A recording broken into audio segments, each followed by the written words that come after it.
কিসের কক্সবাজার কিসের জাপলং আমাদের গাইবান্ধায় আসো সুতি সুতি গাও ধুয়ে যাও। আমাদের জেলা গাইবান্ধা। এটা কোন জায়গা? জাপলং। এটা হচ্ছে আমাদের গাইবান্ধার গরিবের জাপলং। এটা কোন জায়গাতে আসছে? জাপলং। জাপলং। ওই রে আমাদের জেলার নাম কি? গাইবান্ধা। আসসালামু আলাইকুম, আপনাদেরকে বলছি আমাদের গাইবান্ধা জেলার মধ্যে অবস্থিত এই গরিবের জাপলং। গাইবান্ধা জেলার বিভিন্ন জায়গা থেকে নতুন প্রজন্মরা আসছেন, গোসল করছেন এই গরমকে ঠান্ডা করতে, এবং বন্ধু বান্ধব মিলে সবাই আসতেছে এই গরিবের জাপলংয়ে। এটি কোথায় অবস্থিত আর কোথা থেকে আসতে পারবেন অবশ্যই আমি ভিডিওর মধ্যে দেখাই দিব, আপনারা সঙ্গেই থাকবেন আমার। গাইবান্ধা শহর থেকে 2 কিলোমিটার দূরে খোলাহাটি ইউনিয়নে অবস্থিত ভেড়ামারা ব্রিজ, যা গাইবান্ধার মানুষের কাছে এক দৃষ্টিনন্দন স্থানের নাম। হ্যাঁ প্রিয় দর্শক, বলছি গাইবান্ধা গরিবের জাপলং নামে এই জায়গাটির কথা।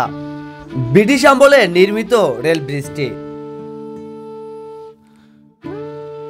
দুটি ব্রিজের নিচ দিয়ে বয়ে যাওয়া ঘাঘট নদী এখন গাইবান্ধার মানুষের কাছে এক গরিবের জাপলং নামেই পরিচিত পাচ্ছে। গরমে অতিষ্ঠ সারা বাংলাদেশের মানুষ, তাই তো গাইবান্ধা জেলার বিভিন্ন জায়গা থেকে ছুটে আসছেন নতুন প্রজন্ম থেকে শুরু করে নানা বয়সের মানুষ। সুন্দর এই দৃষ্টিনন্দন এলাকাটি কোথায় অবস্থিত? গাইবান্ধা সদর উপজেলার 9 নং খোলাহাটি 5 নং ওয়ার্ডে এই ভেড়ামারা ব্রিজটি অবস্থিত। শীতল জলের ছায়ায় উপরে ভেসে ওঠা সাদা পাথরগুলো দর্শনার্থীদের নজর কেড়ে নিয়েছে। বর্তমানে এই রোমান্টিক জাপলং পার্কটি গাইবান্ধায় সোশ্যাল মিডিয়ায় এক ভাইরালের নাম। এখানে এসে গোসল করলে যত গরমেই হোক না কেন, শীতল হাওয়া, প্রকৃতির ছায়া মিলছে দর্শনার্থীদের মনে। পুরনো সেই দিনের কথা বড্ড মনে পড়ে। গানের কলির মতো সেই ছোট্টবেলার স্মৃতিগুলো এখানে আসলেও মনে পড়ে যায়। গাইবান্ধার মানুষ আমরা গর্বিত সবাই, আসো আমরা গাইবান্ধার গান গাই।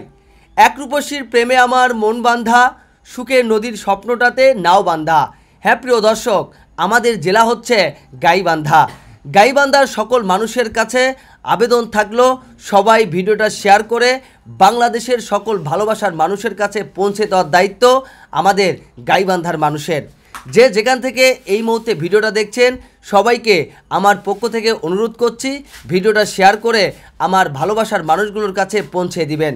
সবাই ভালো থাকবেন, সুস্থ থাকবেন। নতুন কোনো ভিডিও নিয়ে আপনাদের সঙ্গে হাজির হব। আল্লাহ হাফেজ।